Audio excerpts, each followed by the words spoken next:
Hi everyone, welcome to your class. मेरा नाम है तान्या और आज हम करने वाले हैं द बेस्ट क्रिसमस प्रेजेंट का पार्ट 2। ठीक है, तो इसका पार्ट 1 ऑलरेडी बेटा मैं करा चुकी हूँ। लिंक आपको ऊपर पॉपअप हो रहा होगा या फिर आपको नीचे डिस्क्रिप्शन बॉक्स में भी मिल जाएगा। तो अगर आप लोगों ने पार्ट 1 नहीं देखा है तो सबसे पहले जाके आप लोग चैप्टर को शुरू से देखो, शुरुआत से देखो, पार्ट 1 देखो, क्योंकि ये है पार्ट 2। क्लियर? चलो, तो भाई हमने देखा कि ये जो चैप्टर है ये एक वॉर के इवेंट पे बेस्ड है ना। नाम तो है इसका the best Christmas present in the world, पर एक्चुअल में क्या हो रहा है कि ब्रिटिश और जर्मन्स में एक वॉर चल रहा है जिसके ऊपर ये चैप्टर जो है वो बेस्ड है। ठीक है, तो पार्ट 1 में हमने देखा कि भाई जो हमारा ऑथर है उसे एक रोल टॉप डेस्क मिलता है, उसके अंदर से एक सीक्रेट लेटर मिलता है और अब उस लेटर में क्या लिखा है ये हम लोग आज के इस लेक्चर में पढ़ने वाले हैं। ठीक है बच्चा बाडी, कर दे फिर शुरू, हो आप लोग रेडी? तो चलिए, सभी का ध्यान बेटा यहाँ पर होना चाहिए और क्लास के बाद मुझे सभी लोग कमेंट करके बताएंगे कि आपको ये लेक्चर कैसा लगा। All right, so dearest Connie, I write to you in a much happier frame of mind because something wonderful has just happened that I must tell you about at once. तो अब ये letter भाई किसी को था जिसका नाम था कॉनी। लेटर के ऊपर हमने पार्ट 1 के एंडिंग में देखा था कि जिम लिखा है, फ्रॉम जिम, यानी कि कोई जिम पर्सन है जो लेटर लिख रहा है किसको? कॉनी को।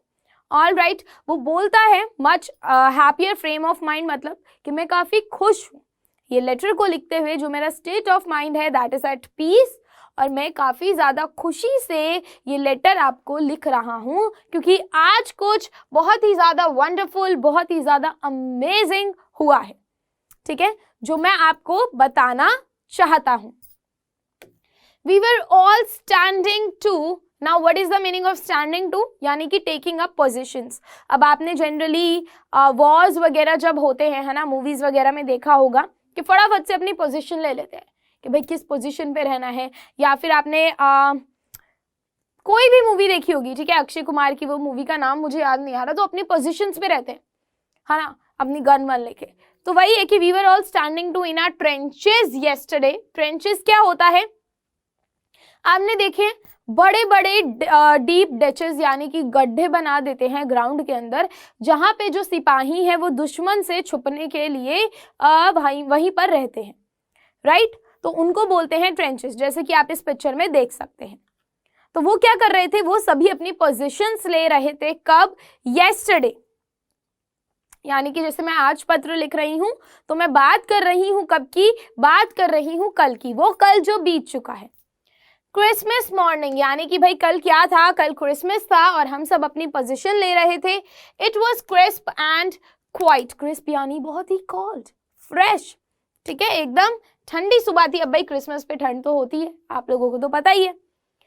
As beautiful a morning as I have ever seen, यानी कि मतलब बहुत ही खूबसूरत वो सुबह थी। ठीक, as cold and frosty as a Christmas morning should be, बोल रहा है जैसे कि क्रिसमस की हर सुबह होनी चाहिए है ना। हर साल जब क्रिसमस आता है तो जो उसकी सुबह होनी चाहिए एकदम ठंडी, एकदम फ्रेश, वैसी ही बहुत ही खूबसूरत सी वह सुबह थी। ऑल राइट, चलो भाई आगे क्या हुआ?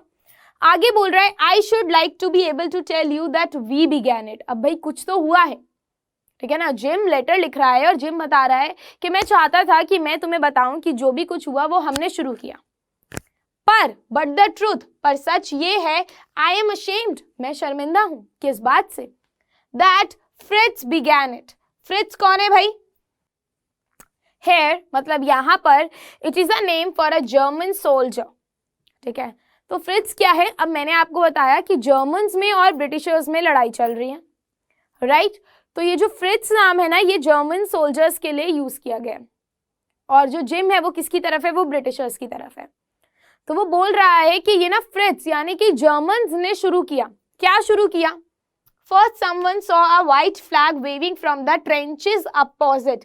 अब भाई इनके अगर ट्रेंचेस हैं, ट्रेंचेस मैंने आपको बताया गड्ढे है ना, जिसमें ये लोग छुपते हैं, तो अगर इनके ट्रेंचेस हैं तो यानी कि सिमिलरली सामने वाली जो हमारी अपोजिट दुश्मन पार्टी है उसके भी ट्रेंचेस हैं, राइट। अब व्हाइट फ्लैग का मतलब क्या होता है? अ फ्लैग जो हम लोग पीस के लिए दिखाते हैं, ठीक है। मान लो कि युद्ध हो रहा है, दोनों ही जगहों पर इक्वली युद्ध हो रहा है, ठीक है। तो यहाँ पर white flag is used for showing peace. जब भी हमें दिखाना होता है कि भैया वॉर को रोक दो और हम लोग क्या करना चाहते हैं, हम लोग आप लोगों के साथ पीस करना चाहते हैं, ठीक है। हमें शांति, मतलब आप प्लीज वहां से कोई वेपन्स अपने मत चलाइएगा, हम लोग यहाँ से अपने कोई वेपन्स नहीं चलाएंगे। Then they were calling out to us from across no man's land. Now what's the meaning of no man's land here? वो वाली जमीन, मान लो चलो मेरा युद्ध हो रहा है, ठीक है, एक टीम में मैं हूँ, एक टीम में तुम लोग हो, तो अब जिस जमीन पे हमारा युद्ध हो रहा है उसको हम बोलेंगे नो मैंस, क्योंकि ना तो वो मेरी है ना वो तुम्हारी है, ठीक है। द प्लेस, जहां पर वो युद्ध भूमि बेसिकली बोल लो, ठीक। तो वो क्या कर रहे थे, जो जर्मन्स थे बेटा, वो दूसरी साइड पे खड़े होकर ना व्हाइट फ्लैग लहरा रहे थे, क्लियर। तो वो क्या कर रहे थे, वो व्हाइट फ्लैग को लहरा रहे थे और क्या बोल रहे थे, बोल रहे थे कि अपने को पीस चाहिए, ठीक है। आज के दिन कोई गोली मत चलाना भैया, हम लोग आ रहे हैं, हम लोग निकल रहे हैं अपने ट्रेंचेस से, ऐसे करके व्हाइट फ्लैग दिखा रहे थे कि हम लोग अपने जो पिट हैं, डीप पिट, उससे बाहर निकल रहे, पर गोली मत चलाना, हमला करने नहीं आ रहे। बोलता है फिर वहां से कोई चिल्लाया, अक्रॉस नो मैन लैंड, यानी कि जो युद्ध भूमि है उसके उस तरफ से कोई हमारी तरफ चिल्लाया, क्या बोल रहा है, हैप्पी क्रिसमस टॉमी, ठीक है। टॉमी क्या है भाई, टॉमी क्या है, टॉमी है बेसिकली ब्रिटिशर्स का नाम। तो यहाँ पे जो फ्रिट्ज है ना, वो बोला गया है जर्मन्स को और टॉमी बोला गया है बेटा ब्रिटिशर्स को, ठीक है। टॉमी किसको बोला गया है, ब्रिटिशर्स के लिए। तो भाई जर्मन्स बोल रहे हैं happy Christmas. When we, all right, so when we had got over the surprise, some of us shouted back, same to you Fritz। तो यार एकदम से सदमा तो लगा कि युद्ध चल रहा है, दोनों दोनों जो आपस में हमारी आर्मीज हैं वो एक दूसरे को क्या कर रही है, मार रही है इतने दिनों से, मतलब युद्ध कर रहे हैं एक दूसरे के साथ, एंड आज अचानक से पीस, अचानक से हैप्पी क्रिसमस। तो बोल रहे कि यार हमें झटका तो लगा, like we were all very surprised. पर उसके बाद हमारी तरफ से भी लोगों ने शाउट करना वापस शुरू कर दिया, क्या, सेम टू यू फ्रिट्स, कि भाई तुम्हें भी क्या, happy Christmas. I thought that would be that, यानी कि that was the end of the matter, केवल इतना ही। तो यहाँ पे वो अपने पत्र में लिख रहा है, कौन, जिम लिख रहा है, मुझे लगा कि बस इतना ही है, कि ठीक है उन लोगों ने बोला हैप्पी क्रिसमस, हम लोगों ने बोला हैप्पी क्रिसमस, दैट्स इट, आगे कुछ नहीं है। मेरे को लगा मुद्दा यहीं पर खत्म है, आगे देखो क्या हुआ। But then suddenly one of them was up there in his grey great coat and waving a white flag। यहाँ पे बेटा ये जो ग्रे ग्रेट कोट है ना, ये क्या है, यूनिफॉर्म है। किसकी यूनिफॉर्म है, जर्मन्स की, ठीक है, यूनिफॉर्म है जर्मन्स की। बोलता है जैसे ही मुझे लगा कि केवल इतना ही है, ठीक, अब आगे इसके और कुछ नहीं है, बोलता है तभी उनमें से एक खड़ा हुआ अपने किसमें, ग्रे गेट कोट में, और व्हाइट फ्लैग को वेव करने लगा। Don't shoot lads, someone shouted, हमें वहां से आवाज आई, कोई चिल्ला रहा था कि गोली मत चलाना, एंड नो वन डिड, और किसी ने चलाई भी नहीं। Then there was another Fritz यानी अनदर जर्मन, ठीक है, उनकी टीम से कोई और, यानी कि उनकी जो आर्मी थी वहां से कोई और खड़ा हुआ ऑन द पैरापेट। अच्छा पैरापेट क्या होता है बेसिकली, अब यहाँ पर आ जाओ एक मिनट, पिक्चर के थ्रू तुम्हें ज्यादा समझ आएगा। ये वाली पिक्चर देख रहे हो, ये क्या है, ट्रेंच है ना, गड्ढा है। तो ये देख रहे हो आप, ये जो छुपे हुए हैं इसका सहारा लेकर, यानी कि एक वॉल सी है जिसके नीचे साइड यहाँ पर छुपे हैं। तो ये जो है ना, ये इसके जो टॉप है ये चीज, इसको बोलते हैं पैरापेट, ठीक है, यानी कि ऊपर का एरिया। ऑल राइट, समझ में आया, इसको क्या बोलते हैं, इसको बोलते हैं बेटा पैरापेट। तो वो जो फ्रिट्ज था, मतलब एक जर्मन सोल्जर था, वो अपने ट्रेंच से निकल के पैरापेट पे खड़ा हो गया। And another, keep your heads down, I told the man it's a trick but it wasn't. Gym क्या बोल रहा है, जिम बोल रहा है मैंने अपने लोगों को बोला कि अपने सर नीचे ही रखना, ये जरूर कोई चाल है, कोई ट्रिक है। तो यहाँ से हमें पता चल रहा है कि जिम अगर दूसरे लोगों को ये बोल रहा है तो शायद वो सुपरवाइज वगैरह कर रहा है, कैप्टन वगैरह है, राइट। तो बोलता है कि मुझे लगा कि सामने वालों की ना ट्रिक है, सामने वालों की चाल है हमें फंसाने की, पर वो चाल नहीं थी। Okay, one of the German was waving a bottle above his head. अब उन्होंने भाई अगली चीज क्या देखी? अगली चीज ब्रिटिशर्स ने ये देखी कि जो जर्मन्स हैं उनमें से एक जर्मन बॉटल पकड़ के ना ऐसे ऐसे हिला रहे कि ओए ठीक है, होता है ना कि हम लोग जब पार्टी करते हैं, सेलिब्रेट करते हैं तो अपन ऐसे वेव करते हैं, कुछ भी जो खाने का होता है, ओए देख देख आज क्या लाया हूं, वैसे ही। It's Christmas day Tommy. तो जर्मन्स क्या बोल रहे हैं कि भैया क्रिसमस है टॉमी। टॉमी मतलब एक बहुत ही कॉमन नाम है बेटा, ठीक है, कहां पर? ब्रिटिशर्स में। तो इसलिए यहाँ पे टॉमी नाम दिया है। टॉमी नाम से क्या संबोधित हो रहा है कि वो किसको बोल रहे हैं? ब्रिटिशर्स को बोल रहे हैं। और फ्रिट्स नाम से संबोधित होता है कि वो जर्मन्स को बोल रहे हैं। वी हैव शनाप्स, ये एक तरीके की अल्कोहलिक ड्रिंक होती है। वी हैव सॉसेज, सॉसेज यानी ऐसा कुछ दिखता है, it's a kind of a meet, ठीक है, कि भाई हमारे पास पीने को भी है, हमारे पास खाने को भी है। We meet you, yes, by this time there were dozens of them walking towards us. तो भाई अब उन्होंने क्या बोला? उन्होंने बोला भाई हमारे पास खाने पीने का पूरा इंतजाम है, हम क्या करते हैं, मिलते हैं, मस्त अपना क्रिसमस मनाते हैं, कोई गोलियां नहीं चलेंगी, ठीक है, लेट्स मेक पीस आज के लिए। तो यार बहुत बड़ा कदम था ये उठाना कि ठीक है भाई दोनों ही आर्मीज क्या कर रही हैं, क्रिसमस मना रही है, ठीक। और अब तक उन्हें डजन्स यानी कि बहुत सारे जर्मन्स अपनी तरफ आते हुए दिख रहे थे, पर उनके बीच में एक भी राइफल नहीं थी, कोई भी वेपन नहीं था।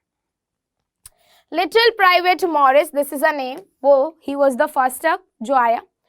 कम on boys, what are we waiting for? And then there was no stopping them. उसने बोला कि आ जाओ सभी, किस चीज का इंतजार है? And then there was no stopping them, यानी कि फिर तो भैया उन्हें कोई रोकने वाला ही नहीं था, है ना। फिर तो वो आते गए आते गए आते ही गए, ठीक है। तो जैसे कि मैंने बताया था आपको, टॉमी एक इंग्लिश नाम है जो ब्रिटिश सोल्जर्स के लिए यूज हुआ है, और शनाप्स क्या है? That is a German drink जो किससे बनती है? गुड़ेन से। क्लियर? समझ में आ रहा है? चलिए नेक्स्ट देखिए बेटा क्या होता है। I was the officer, I should have stopped. अब यहाँ पे आई कौन है? जिम मैकफर्सन, है ना। पार्ट 1 देखा होगा तो अच्छे से समझ पा रहे होगे। दोबारा बोल रही हूँ, अगर किसी ने नहीं देखा है पहले पार्ट 1 देखो, फिर पार्ट 2 देखना, ठीक है बेटा, तभी आपको चैप्टर समझ में आएगा। बहुत ही प्यारी स्टोरी है। तो जिम बोलता है कि यार मैं उनका ऑफिसर था, है ना, मुझे उन्हें तभी के तभी रोक देना चाहिए था, ऐसा लगता है मुझे। बट द ट्रूथ इज, पर सच्चाई ये है, that it never even occurred to me I should, कि उस टाइम पे ना मेरे दिमाग में भी नहीं आया कि यार मुझे इन्हें रोकना चाहिए। मतलब ऐसे देखकर मुझे इतना अच्छा लग रहा था कि जो दोनों आर्मीज हैं, ठीक है, जो मतलब अपोजिट आर्मीज हैं, एक दूसरे से मिलजुल रही हैं, इतने प्यार से रह रही हैं, मुझे इतना अच्छा लग रहा था कि एक पल के लिए भी मेरे दिमाग में ये नहीं आया कि मैं इन लोगों को रोक दूं। सॉर्टेड? इतना क्लियर है हम लोगों को? बेटा कमेंट करके मुझे जरूर बताइएगा कि क्लियर है कि नहीं, बिकॉज मैं आप सभी के सारे कमेंट्स देखती हूँ, ठीक। चलिए, and all along their line and as I could see men walking slowly towards one another, grey coat, khaki coats meeting in the middle. खाकी कोट्स किसे बोला गया है? जो ब्रिटिशर्स की यूनिफॉर्म है, और ग्रे कोट्स जो जर्मन की यूनिफॉर्म है, ठीक है। तो बोल रहा है कि हमारी लाइन थी, एक उनकी लाइन थी, और मुझे क्या दिख रहे थे? मुझे दिख रहे थे इंसान जो क्या कर रहे, धीरे धीरे एक दूसरे की तरफ चल के आ रहे हैं, है ना, बीच में मिल रहे हैं। एक बिल्कुल आर्मी यहाँ से आ रही है, एक आर्मी यहाँ से आ रही है, और बीच में मिल रहे हैं। And I was one of them, बोलता है मैं उनमें से एक था। I was a part of this, मैं इन सबका हिस्सा था। In the middle of the war we were making peace, बोल रहा है कि भैया युद्ध के बीच में हम लोग क्या कर रहे थे? वी वर मेकिंग पीस, ठीक है। चलिए, you can not imagine dearest Connie my feelings. तो अब जिम क्या बोलता है कॉनी को कि यार तुम ना मेरी फीलिंग्स को इमेजिन ही नहीं कर सकती। As I looked into the eyes of the Fritz officer, तो भाई फ्रिट्ज ऑफिसर यानी दोबारा बता रही हूं, एक जर्मन का जो ऑफिसर था, ब्रिटिशर्स का ऑफिसर तो जिम था, पर जो जर्मन का ऑफिसर था, ठीक है, उसकी आंखों में देखा, ठीक है, किसने, जिम ने, हु अप्रोच्ड मी, अप्रोच्ड यानी जो मेरे पास चल के आया, हैंड आउटस्ट्रेच्ड, आउटस्ट्रेच्ड यानी मेरी तरफ हाथ उसने बढ़ाया। ठीक है बेटा, समझ पा रहे हो? चलिए, हैंस वुल्फ ही सेड, उसने अपना नाम बताया, ग्रिपिंग माई हैंड, ग्रिप का मतलब क्या होता है, आपका हाथ पकड़ लेना, ठीक है, अब हाथ मिलाते हो तो हाथ पकड़ते हो ना, तो वही बोला, gripping my hand and holding it. I am from Düsseldorf. I play the cello in the orchestra. Happy Christmas. Cello क्या होता है? एक म्यूजिकल इंस्ट्रूमेंट होता है जो बिल्कुल ऐसा दिखता है जैसे वायलिन दिखता है। तो वो बताता है अपना नाम, ठीक है, कौन, जर्मन आर्मी का जो ऑफिसर होता है वो बढ़ता है किसकी तरफ, हमारे जिम की तरफ, ब्रिटिश आर्मी के ऑफिसर की तरफ, हाथ मिलाता है, हाथ पकड़ता है, बताता है अपना नाम, बताता है मैं कहाँ से हूँ, और ये भी बताता है कि मैं क्या करता हूँ, ऑर्केस्ट्रा में सेलो बजाता हूँ। ऑलराइट, और उसको विश करता है क्या, हैप्पी क्रिसमस। आगे देखते हैं क्या होता है।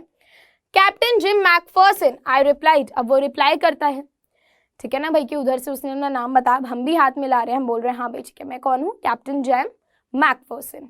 अब यहाँ पर हमें नाम पता चल रहा है उसका, है ना, captain Jim McPherson, and a happy Christmas to you too, और वो भी विश करता है कि भाई आपको भी हैप्पी क्रिसमस। ठीक है, I am a school teacher from Dorset in the west of England, अब वो अपने बारे में बताता है कि मैं कौन हूँ, मैं स्कूल टीचर हूँ, मैं कहाँ से हूँ, डॉर्सेट से हूँ, ये कहाँ है, इंग्लैंड के वेस्ट साइड पे पड़ता है। डॉर्सेट, ही स्माइल्ड, तो भाई वो क्या करता है, फ्रिट्ज ऑफिसर बोलता है डॉर्सेट, अच्छा, स्माइल करता है। आई नो दिस प्लेस, बोलता है कि मैं इस जगह को जानता हूँ, I know it very well, काफी अच्छे से जानता हूँ।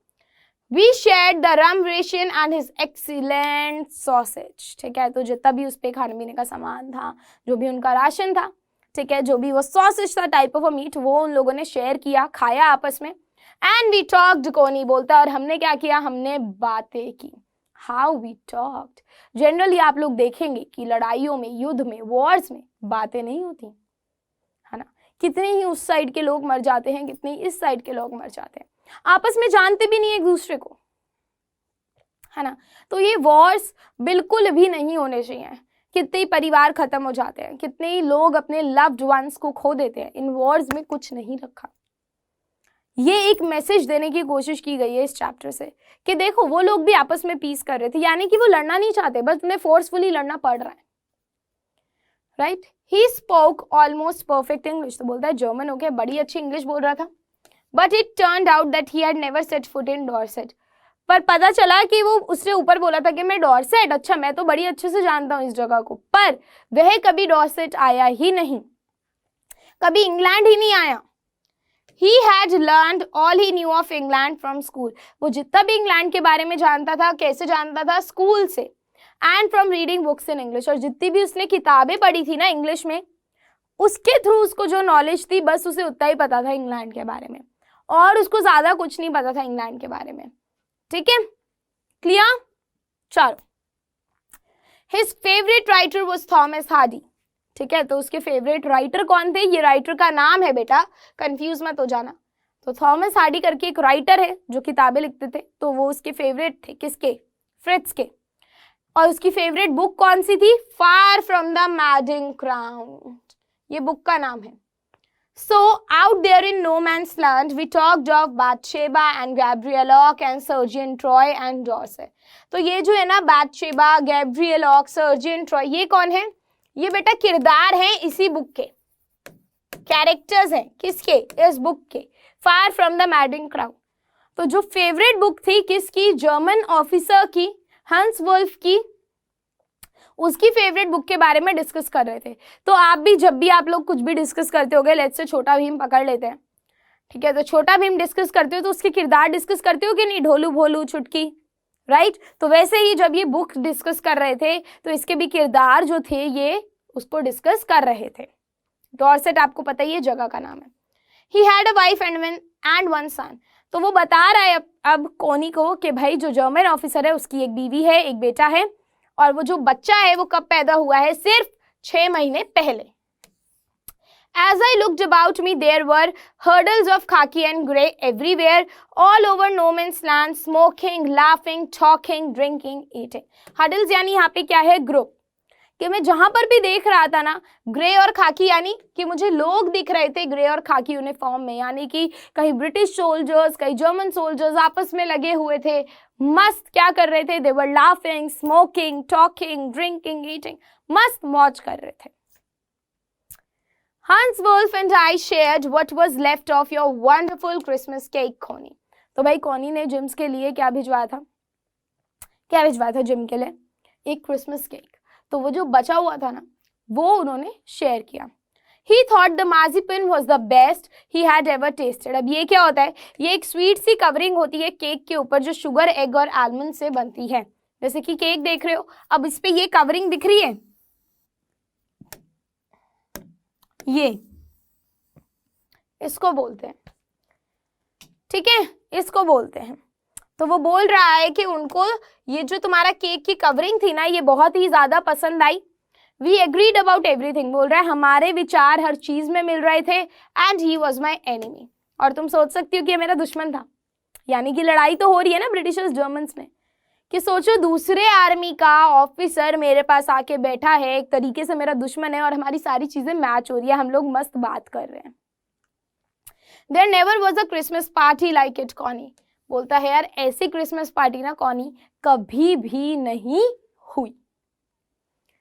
चलो, then someone I don't know who brought out a football. अब भाई कोई जाकर ना फुटबॉल ले आया, उसे नहीं पता कौन लाया, बट वो ये सब अपने लेटर में बता रहा है, ठीक है, कॉनी को, जो उसकी वाइफ है, कि भाई कोई जाकर ना फुटबॉल ले आया. Great coats were dumped in piles to make goal post. ठीक है, अब उन्होंने क्या किया, गोल पोस्ट पता है ना क्या होता है, समथिंग लाइक दिस, कि जहां पर अपन बॉल मारेंगे गोल हो जाएगा. तो उन्होंने क्या किया, अपने कोर्ट से वो लोग डंप करने लगे, पाइल्स यानी ढेर बनाने लगे, ताकि वो गोल पोस्ट बना सके, क्योंकि वहां युद्ध के मैदान में कहां से आता goal post. And the next thing we knew it was Tommy against Fritz out in the middle of no man's land. बोलता है और अब पता है क्या हुआ, तुरंत, मतलब अब the next thing we knew यानी उसके तुरंत बाद ये लोग फुटबॉल खेलने लग गए. एक टीम ब्रिटिशर्स की हो गई, एक टीम जर्मन्स की हो गई. ठीक है, Hans Wolf and I looked on and cheered. बोलते हैं कि हम दोनों पीछे से ही देख रहे थे और उन्हें चीयर अप कर रहे थे. Clapping our hands and stamping our feet. हम लोग क्या कर रहे थे, ऐसे ऐसे अपने हैंड्स को क्लैप कर रहे थे, स्टैम्प यानी ऐसे जमीन पर अपने पैर को मारना. To keep out the cold as much as anything, ताकि भाई ठंड ना लगे.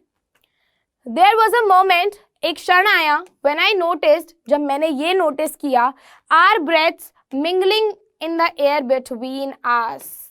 इसका क्या मतलब है कि दोनों ही टीम्स आपस में एक हो गए, कि युद्ध जैसा कुछ लग ही नहीं रहा है ना, ऐसा लग रहा है कि दोस्तों का कोई मैच चल रहा है. यही चीज जर्मन साइड के जो ऑफिसर थे वुल्फ, उन्होंने भी नोटिस करी और उन्होंने स्माइल किया. Gym Macpherson, he said after a while, थोड़ी देर बाद उन्होंने मेरा नाम लिया.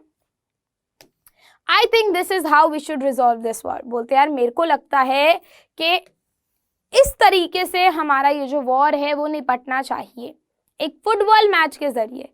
ठीक है ना, ये जो युद्ध है कैसे निपटना चाहिए, फुटबॉल मैच के जरिए. ये नहीं कि हम एक दूसरे को मार रहे हैं. बोल रहे हैं no one dies in a football match. बोलते हैं किसी की भी मौत नहीं होती फुटबॉल मैच में. नो चिल्ड्रन आर ऑर्फन्ड, यानी कि कोई भी बच्चा अनाथ नहीं होता. नो वाइफ बिकम विडोज, और कोई भी बीवी अपना पति नहीं खोती. तो यहाँ पे एक बहुत बड़ा मैसेज देने की कोशिश की गई है कि जब भी युद्ध होता है, वॉर होता है, आपने देखा होगा कि यार ऑब्वियसली लोग मर जाते हैं. उनमें से किसी के पापा होते हैं, किसी के पति होते हैं, किसी के भाई होते हैं, किसी के बेटे होते हैं, राइट. तो अगर हम लोग ये फुटबॉल मैच के थ्रू क्या करें, ये वॉर को रिजॉल्व करने की कोशिश करें, तो किसी की डेथ होगी ही नहीं, कोई मरेगा ही नहीं, राइट. कोई अपने लव्ड वंस को खोएगा ही नहीं. I would prefer cricket, I told him. अब वो बोलता है फुटबॉल नहीं, मैं चाहता हूँ भाई क्रिकेट मैच से हो. ठीक है ना, कौन बोलता है, ब्रिटिश वाला जो ऑफिसर होता है जिम, वो बोलता है. Then we Tommies could be sure of winning. We Tommies यानी कि वी ब्रिटिशर्स, कि भैया हम लोग क्रिकेट में थोड़े अच्छे, प्रोबेबली यानी शायद, तो फिर हम शायद श्योर हो सकते हैं कि हम जीतेंगे. We laughed at that and together we watched the game. बोलते हैं हम दोनों ही इस बात पे हंसने लगे और फिर मिलके गेम को देखने लगे. Sad to say, बोल रहा है बुरा तो लग रहा है बोलते हुए कौनी, पर कौन जीता? फ्रिट्ज, यानी कि जर्मन्स जीत गए 2-1. But as Hans Wolf generously said, our goal was wider than theirs, so it wasn't quite fair. ठीक है ना? क्या बोलते हैं भाई वो इतने ज़्यादा जेनरस थे, इतने ज़्यादा अच्छे थे नेचर में. कौन? यहाँ पे हंस वुल्फ, यानी कि जो जर्मन के साइड के कैप्टन हैं, वो बोलते कि जो तुम्हारा गोल था ना वो ज़्यादा वाइड था हमारे से. तो यार मतलब ऐसे नहीं लगा कि फेयर हुआ, यानी कि वो उन्होंने जीतते हुए भी जीत किसको दे दी? हमें दे दी. The time came and all too soon when the game was finished. अब क्या हो गया भाई? गेम समाप्त हो गया. And the schnapps and the rum and the sausage had long since run out. तो अब भाई सारा खाने पीने का सामान भी उनका खत्म हो गया. I wished Hans well and told him I hoped he would see his family again soon. बोलता है कि मैंने क्या बोला? मैंने उन्हें बेस्ट विशेस दी और बोला कि आप अपने परिवार से ज़रूर जल्दी ही मिलेंगे. जब सारा गेम ख़त्म हो गया, पूरा दिन एंड की तरफ आ गया, समाप्ति की ओर आ गया, तो मैंने ये बोला that the fighting would end and we could all go home. ये जल्द ही ये जो वॉर है, ये जो लड़ाई है, ये समाप्त होगी और तब हम सभी अपने अपने घर जा सकेंगे. तो देख रहे हो किस तरीके से दे लॉन्ग, यानी कि उनकी इच्छा होती है किस चीज़ की? घर जाने की. उन्हें नहीं लड़ाई करनी, उन्हें पीस चाहिए, शांति चाहिए, आराम से रहना चाहते अपने परिवारों के साथ. आई think this is what every soldier wants. बोलते हैं मुझे लगता है कि हर सिपाही को, हर सोल्जर को यही चाहिए, पीस चाहिए, दोनों ही साइड के. Take care Jim McPherson. तो ये बात कौन बोलता है? वुल्फ बोलते हैं और बोलते हैं जिम को कि अपना ख्याल रखना. I shall never forget this moment know you. बोलते हैं मैं इस क्षण को कभी नहीं भूल पाऊंगा और ना ही तुम भूल पाओगे और ना ही मैं तुम्हें भूल पाऊंगा. He saluted and walked away from me slowly. बोलता है कि उन्होंने मुझे सैल्यूट किया, आपस में करते हैं सोल्जर सैल्यूट एक दूसरे को, और फिर मुझसे धीरे धीरे वो अलग होने लगे. अनविलिंगली यानी बिना मन के. इच्छा तो नहीं थी कि भैया ये सब खत्म हो, फिर से वॉर शुरू हो, इन सब की इच्छा नहीं थी. He turned to wave just once and then became one of the hundreds of grey coated. यानी कि थोड़ी दूर गए, एक बारी पीछे मुड़े, बाय किया और फिर उसके बाद वो नहीं दिखे, क्योंकि बहुत सारे grey coated, hundreds of grey coat, यानी कि उनकी जो आर्मी थी, है ना, तो उनमें से ही वो एक का पार्ट बन गए. Drifting back towards their trenches. Drifting back यानी कि वापस जाने लगे किसकी ओर? अपने ट्रेंचेस की ओर. ऑलराइट, चलिए. The night back in our dugouts. Dugouts का मतलब क्या होता है? एक शेल्टर होता है बेटा सोल्जर्स के लिए, जो किससे बनता है? डिगिंग, खोदने से बनता है. कहाँ पर? ग्राउंड के अंदर, और फिर वो उसको कवर कर देते हैं, उसको बोलते हैं डगआउट्स. तो वो वहीं रहते हैं, ठीक है. तो बोलता है कि हमने सुना कि वो लोग क्या गा रहे थे? कैरल. हमने देखा होगा क्रिसमस पे स्कूल्स में भी कैरल सिंगिंग होती है, राइट? तो वो लोग गाने गा रहे थे, and singing it quite beautifully, और बड़े ही खूबसूरत तरीके से गा रहे थे, ठीक है. अब यहाँ पे बोला it was Stille Nacht silent night, गाने का नाम है.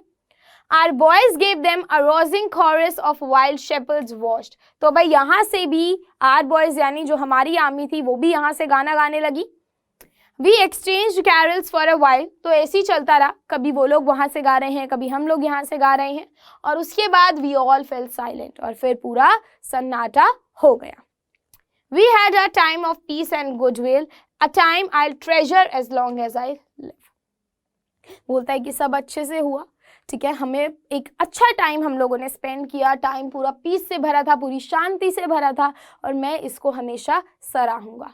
हमेशा ये एक खजाना ही रहेगा मेरी तरह, है ना. Treasure is what? अ खजाना. एक कोई भी ऐसी चीज़ जिसे आप जिंदगी भर, है ना, लॉन्ग लाइफ लॉन्ग आप उसे सराहो.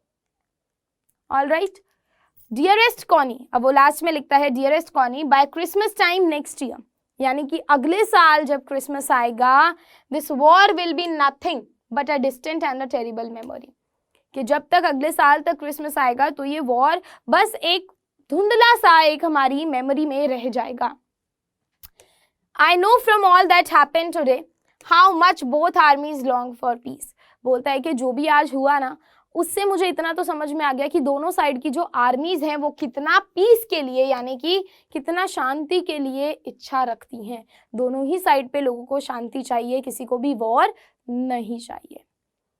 We shall be together again soon, I'm sure of it। बोलता है कि हम जल्दी मिलेंगे, ठीक है। मैं इस चीज के लिए पूरा श्योर हूं कि हम लोग जल्दी ही मिलेंगे। Your loving gym.